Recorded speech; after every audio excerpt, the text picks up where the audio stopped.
আজকে সকালবেলা হঠাৎ করেই মেয়ে ডেকে নিয়ে গেল বারান্দাতে।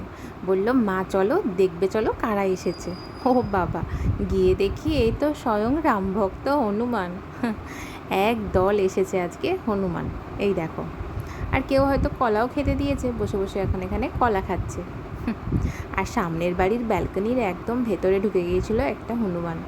যাই হোক, বেশ খানিকক্ষণ দাঁড়িয়ে দেখলাম ঠিকই। আর আজ তো এমনিতেই রামনবমী, তাই এনাদের দর্শন পেয়ে বেশ ভালোই লাগলো। তবে হ্যাঁ, এনাদের দৌড়ত্বও কিন্তু খুব একটা কম নয়।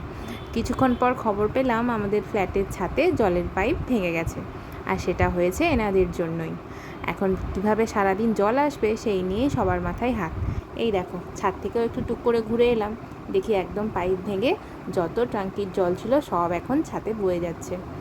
যাই হোক, মিস্ত্রিকে ফোন করা হয়েছে, আশা করি কিছুক্ষণের মধ্যেই কাজটা হয়ে যাবে। এদিকে চলে এলাম সোজা রান্নাঘরে। আর এই যে আজকে কী কী রান্না হচ্ছে চলো তোমাদেরকে সেটাও একটু বলে দিই। এখানে হচ্ছে এঁচোড়ের তরকারি, মাছের ঝোলটা অলরেডি আমার হয়ে গেছে, ভাতও হয়ে গেছে, আর হবে টমেটোর চাটনি। এই যে এদিকে বসিয়েছি।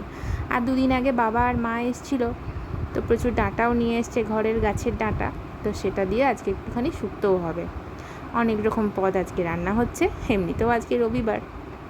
তো যাই হোক, এদিকে দুটো বেলও আনা হয়েছিল, আর মা এখন ওদিকে বসেছে বেল ছাড়াতে, কারণ এই গরমে আমরা এখন রোজই একটু করে বেলের শরবত খাচ্ছি। তো চলো, আজকের মতো আসছি, টাটা।